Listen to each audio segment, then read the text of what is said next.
Assalamualaikum dan salam sejahtera semua. Alhamdulillah pada hari ini kita masih lagi berpeluang untuk bersama dengan kelas tuition percuma Akademi YouTuber dalam mata pelajaran Sains Rumah Tangga. Okay, untuk hari ini kita akan belajar tentang sanitasi dalam penyediaan dan penyimpanan makanan. Okey, kita akan belajar 7.3.1. Okey, menyatakan maksud pencemaran makanan, pencemaran silang dan keracunan makanan. 7.3.2 menerangkan perubahan fizikal pada makanan tercemar. 7.3.3 mengklasifikasikan jenis pencemaran makanan. 7.3.4 mengenal pasti punca pencemaran makanan dan pencemaran silang. 7.3.5 mengenal pasti jenis dan ciri mikroorganisma penyebab kerosakan makanan dan pembawa penyakit yang terdiri daripada bakteria, fungi, kulat dan yeast dan juga virus. Kita akan belajar juga 7.3.6 menerangkan kepentingan kawalan suhu semasa penyediaan dan pengendalian makanan. 7.3.7 menghuraikan prosedur kawalan stok termasuk kuantiti, penghantaran, penyimpanan, pelabelan dan pergerakan stok. 7.3.8 mengkaji dan menilai prosedur pengendalian makanan yang selamat ketika penyediaan, penyimpanan dan pelupusan makanan. Banyak kita akan belajar hari ini ya. Okay, cikgu harap kamu dah bersedia dengan buku teks di depan kamu bersama kamu. Okey, kita lihat maksud pencemaran makanan, pencemaran silang dan keracunan makanan. Okey, kita tengok apa dia pencemaran makanan. Pencemaran makanan adalah kehadiran benda asing ke dalam makanan yang menyebabkan makanan tersebut tidak selamat dimakan. Jadi keyword yang penting kat situ untuk pencemaran makanan adalah kehadiran benda asing. Okey. Yang kedua, apa itu pencemaran silang? Pergerakan fizikal atau pemindahan bakteria berbahaya daripada sesuatu objek atau tempat ke tempat lain. Apa dia keracunan makanan? Yang ni adalah kesan yang terjadi disebabkan oleh pengambilan makanan yang mengandungi toksin mikrob atau racun kimia. Sekarang kita lihat kepada 7.3.2 iaitu menerangkan perubahan fizikal pada makanan tercemar. Okay, kalau kita lihat kat sini, roti yang kita lihat kat situ nampak dia dah ada kulat, okay. Buah yang dah rosak, ayam yang dah berubah warna, makanan yang dah rosak, susu yang dah rosak, okay, dan makanan-makanan yang dah basi. Mengklasifikasi jenis pencemaran makanan. Jadi, ada 3 klasifikasi jenis pencemaran makanan yang terdiri daripada fizikal, kimia dan juga biologikal. 7.3.4 mengenal pasti punca pencemaran makanan dan pencemaran silang. Okey, kita lihat punca pencemaran boleh berpunca daripada mikroorganisma, daripada benda asing, haiwan dan serangga perosak, bahan kimia, perubahan fizikal dan juga tindak balas enzim. Oh, tak nampak sikit kat situ. Okey, tindak balas enzim. Okey, seterusnya punca pencemaran makanan dan pencemaran silang mikroorganisma. Okey, kita lihat untuk mikroorganisma merupakan organisma hidup yang tidak dapat dilihat dengan mata kasar. Kalau kita tengok sendiri dengan mata kita ni, kita tak nampak. Okey. Kecuali menerusi mikroskop. Okey, jadi wujud dalam pelbagai rupa, bentuk, saiz dan cara pembiakan dan habitat. Contoh mikroorganisma adalah bakteria, fungi ataupun fungi dan virus ataupun virus. Bolehlah kamu nak sebut yang mana-mana pun. Punca pencemaran makanan dan pencemaran silang benda asing. Ni kita lihat apa ni? Benda asing. Benda asing dalam makanan tu. Contohnya kulit telur. Kalau kita buat kek, kadang-kadang bila kita pecahkan telur tu, kulitnya termasuk kat dalam. Kadang-kadang pasir, ada kaca, ada batu, ada skru, rambut yang kita boleh jumpa dalam makanan. Itu semua adalah benda asing yang masuk ke dalam makanan semasa memproses, menyedia, memasak, menyaji dan menyimpan makanan. Okey, punca pencemaran dari haiwan dan serangga perosak. Okey, kalau dalam gambar tu kita ada cicak, lipas, tikus, lalat tadi. Cicak, lalat, tikus, lipas. Okey. Jadi kalau lalat, jenis vektor lalat, penyakit bawaan dia mungkin demam kepialu, kolera, tifoid dan disenteri. Tempat pembiakan, kalau lalat ni daripada kat najis lah. Lalat suka duduk di tempat yang berbau busuk bangkai, haiwan dan sisa makanan. Macam mana cara penyebaran kuman untuk lalat? Melalui air liur atau muntah kuman pada kaki lalat. Okey. Jadi pada bahagian kaki lalat itulah yang dia pindahkan. Okey. Penyakit-penyakit ni. Okey, lipas. Okey, penyakit bawaan dia keracunan makanan, boleh jadi cirit berik, disenteri, alahan kulit. Tempat pembiakan tempat pembiakan biasanya pada najis manusia, kertas dan juga kain. Cara penyebaran kuman, sentuhan ketika dia merayap atau menggigit makanan. Okay, dia boleh membawa lebih daripada 50 jenis kuman dan telur parasit. Jadi kadang-kadang itu kita tak boleh dedahkan makanan kita sebab makanan kita akan terdedahlah kepada vektor-vektor ni. Okay, tikus. Yang ni penyakit bawaan demam kuning. Okay. Kita panggil apa demam kencing tikus. Okay. Tempat pembiakan sampah sarap, sisa makanan, cara penyebaran mengeluarkan najis yang mengandungi kuman. Sangat bahaya. Okay, punca pencemaran bahan kimia. Okay, kalau kita ada keracunan logam, kita ada keracunan nitrit, keracunan perosak dan juga keracunan bahan aditif. Untuk bahan kimia yang keracunan logam, cara berlaku mungkin kita makan makanan yang berasid disimpan dalam bekas logam ataupun bersadu logam. Jadi dia akan terhakis. Jadi tanda keracunan, loya, muntah, sakit perut, cirit berik, kejang, bahagian perut, sakit kepala atau rasa pikam. Yang ni biasa kita dapat kalau kita beli makanan mungkin dibuat jualan murah sebab tin makanan tu kemek. Kita beli tin susu yang kemek. Jadi bekas logam tu telah tercala. Jadi dia akan menyebabkan keracunan logam tu. Okay, dia dah bocor. Okay. Keracunan nitrit.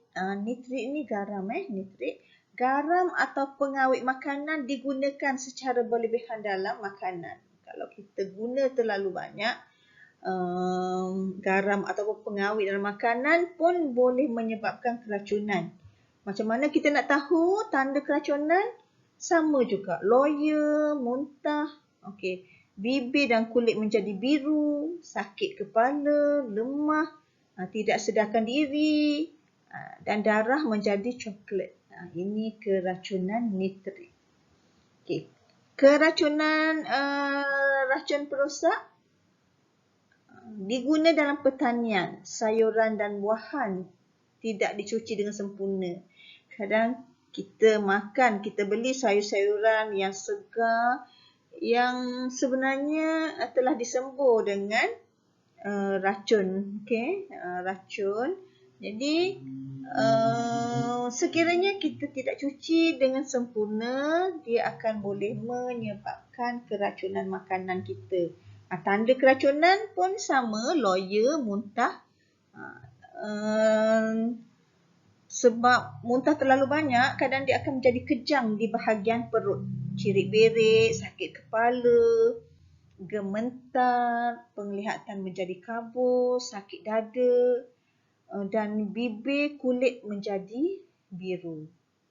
Okey. Bahan kimia keracunan yang diakibatkan oleh bahan aditif. Okey, bahan aditif ni mungkin kita masukkan perasa, pewarna yang berlebihan dalam makanan kita, seperti MSG, okey, pewarna tambahan. Jadi cara berlaku bahan tambahan dalam makanan yang berlebihan, tanda keracunan sama, loya, muntah, cirit-berit.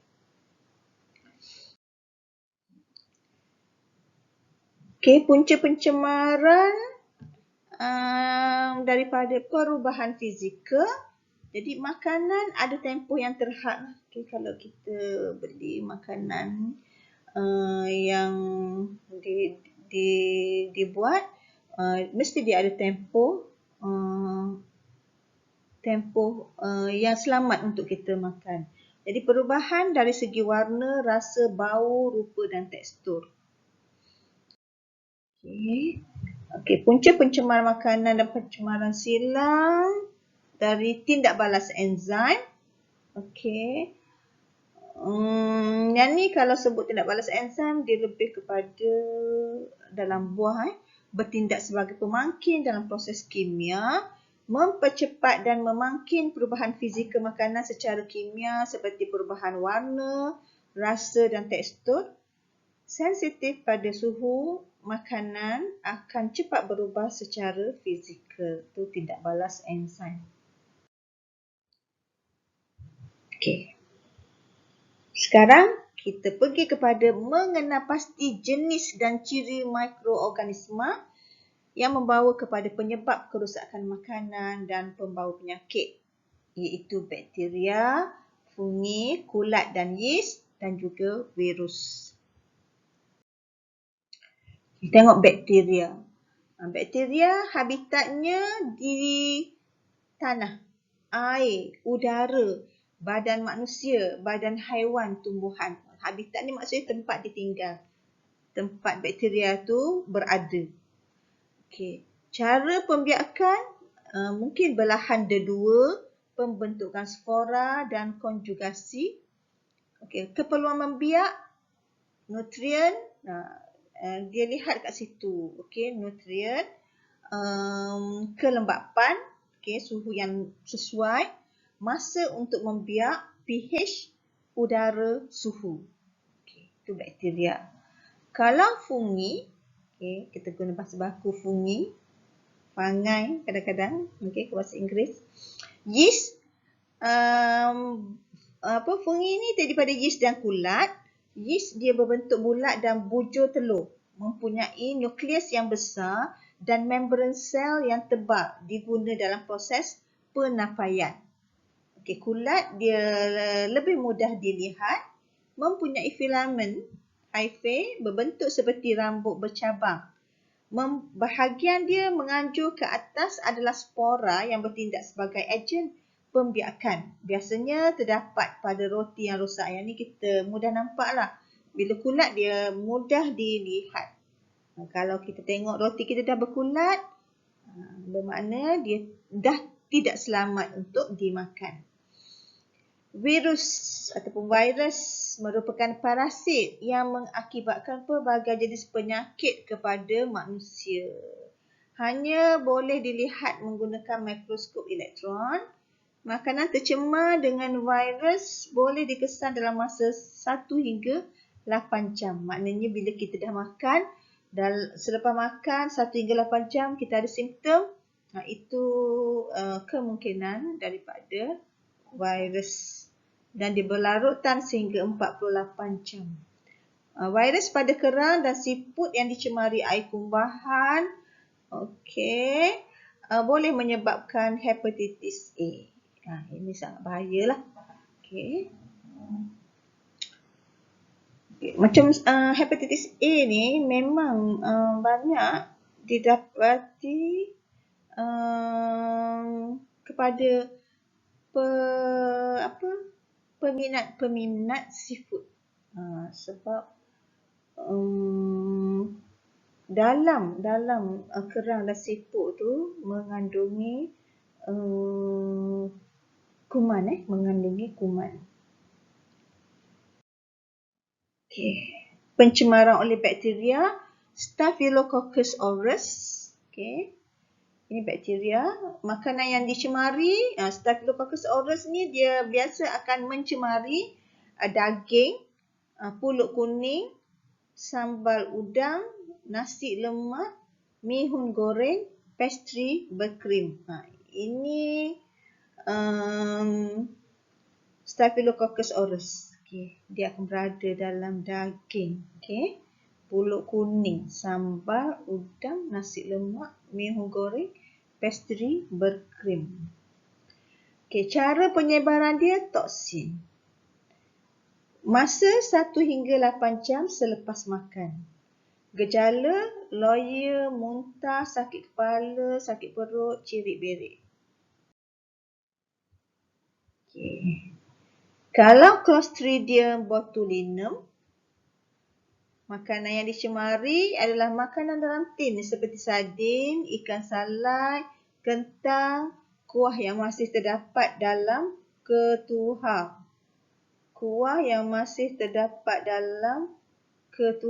Maksudnya kita simpan makanan kuah kita tu dalam ketuhar. Kita ingatkan nak selamat kan daripada mungkin haiwan perosak ke apa. Tetapi rupanya kita memberikan suhu yang tak sesuai. Suhu yang sesuai untuk pembiakan bakteria.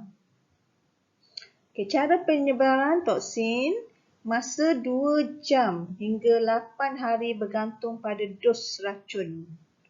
Gejala mata kabur, sukar bercakap dan bernafas, lumpuh sistem pernafasan.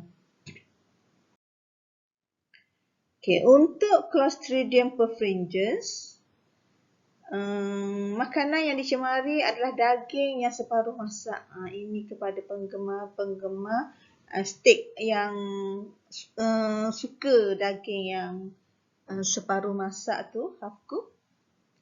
Cara penyebaran toksin masa 6 hingga 24 jam. Gejala dia adalah cirit-berit. Vibrio cholera didapati pada ikan mentah, ketam dan udang. Makanan yang dibasuh atau disediakan menggunakan air yang dicemari bakteria. Cara penyebaran sama toksin masa 1 hingga 3 hari selepas dijangkiti. Gejala cirit-berit, muntah, sakit perut, kehilangan air dalam badan dan terasa dahaga. Untuk salmonella, ini biasa dijumpai dalam haiwan bercengkerang, makanan yang dipegang oleh pembawa bakteria. Maksudnya orang yang ada bakteria jadi dipegang, dia boleh pindahkan bakteria salmonella ni. Cara penyebaran sentuhan pencemaran silang, masa seminggu hingga sebulan selepas dijangkiti. Gejala sakit kepala, batuk, sembelit, sakit belakang, seram sejuk. Okey. Pencemaran oleh bakteria yang diakibatkan oleh Escherichia coli.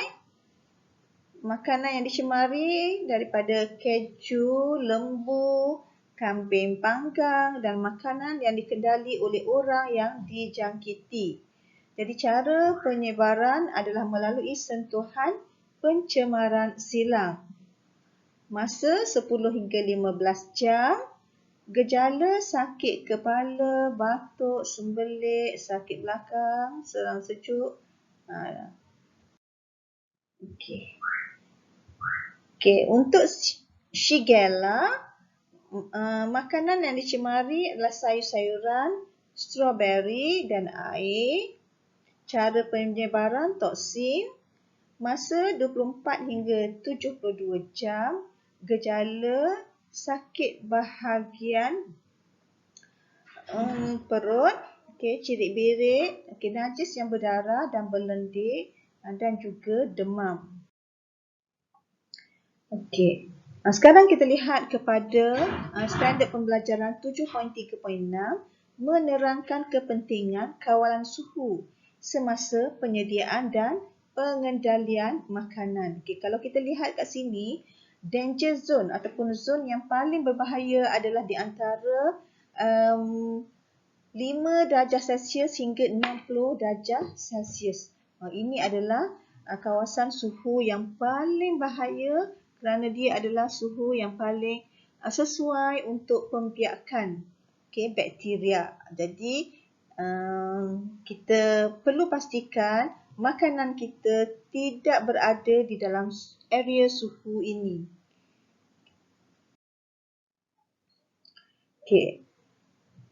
Memanjangkan tempoh kesegaran dan jangka hayat sesuatu makanan.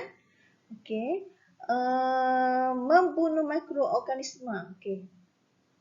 Dapat membunuh mikroorganisma yang menyebabkan kerosakan pada makanan sama ada suhu yang terlampau tinggi atau terlampau rendah serta menghalang pembiakan mikroorganisma. Mengubah organoleptik, merangkumi deria bau, rasa dan rupa makanan. Jadi pada suhu tertentu, ketiga-tiga perubahan ini boleh berlaku. Memastikan makanan yang disediakan mengikut panduan suhu yang sesuai. Mendapatkan perubahan organoleptik yang dikehendaki pada makanan. Mengelakkan pencemaran oleh organisma. 7.3.7 menghuraikan prosedur kawalan stok termasuk kuantiti, penghantaran, penyimpanan, pelabelan dan pergerakan stok. Untuk kuantiti, bahan direkod dari semasa ke semasa. Bahan berkurangan perlu dipesan dengan segera. Ini kalau kita bekerja bertugas di bahagian pengurusan keluar masuk bahan makanan. Jadi dari segi kuantiti, bahan perlu direkod dari semasa ke semasa. Bahan berkurangan perlu dipesan dengan segera. Penghantaran stok yang cepat rosak disenggara dengan baik. Stok mudah rosak dalam julat negatif 1 darjah Celsius hingga 10 darjah Celsius. Stok sejuk negatif 18 darjah Celsius. Kenderaan mempunyai kabin simpanan bertutup dan khas untuk menghantar makanan sahaja. Dari segi penyimpanan, dapat mengelak pertumbuhan bakteria dan penghasilan toksin. Jenis stok. Untuk stok sejuk beku, julat suhu adalah bawah negatif 18 darjah Celsius. Tempat simpanan adalah peti sejuk beku. Kalau stok yang sejuk ataupun dingin, julat suhu yang sesuai adalah negatif 1 darjah Celsius hingga 4 darjah Celsius. Tempat simpanan peti sejuk.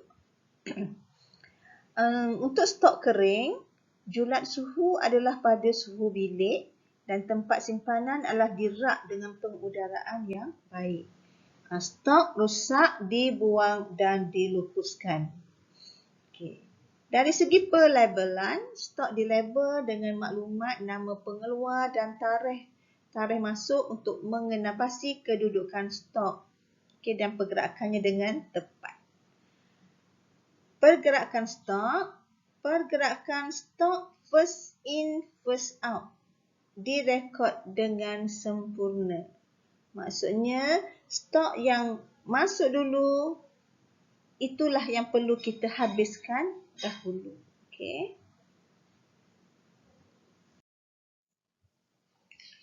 Okay, 7.3.8 mengkaji dan menilai prosedur pengendalian makanan yang selamat ketika penyediaan, penyimpanan dan pelupusan makanan.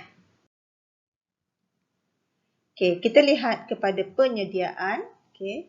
Langkah pencegahan pencemaran makanan. Okay, apa yang perlu kita buat untuk semasa penyediaan? Yang pertama, mengasingkan stok bahan mentah daripada makanan yang telah dimasak. Yang kedua, menggunakan peralatan yang berlainan bagi bahan mentah dan makanan yang telah dimasak. Yang ketiga, mencuci dengan bersih setiap peralatan yang telah digunakan untuk mengelakkan pencemaran silam. Yang keempat, mengasingkan meja kerja bagi pengendalian bahan mentah dan makanan yang telah dimasak. Okay, yang kelima, menggunakan penyepit atau sudu yang sesuai untuk merasa atau menyaji makanan. Elakkan menggunakan sudu yang sama untuk merasa berkali-kali. Okay, boleh menyebabkan pemindahan bakteria. Okay. Yang keenam, buah-buahan dan sayur-sayuran dicuci dengan air yang bersih sebelum digunakan. Penyimpanan, lebihan makanan dipanaskan pada suhu melebihi 63 darjah Celsius selepas 2 jam atau disimpan pada julat suhu negatif 1 darjah Celsius hingga 4 darjah Celsius di dalam bekas bertutup. Bahan makan yang telah dimasak diasingkan daripada bahan mentah. Elakkan menyimpan makanan di dalam bekas logam bagi jangka masa yang lama. Okey, macam mana pelupusan? Okey, lebihan makanan yang telah dipanaskan semula hendaklah dibuang ke dalam tong sampah dan diikat dengan sempurna. Okey, jadi kalau kita lihat kat sini, slide ini adalah daripada Cikgu Rosnita daripada SMK dari Bota. Okay, terima kasih kepada Cikgu Rosnita. Dan Alhamdulillah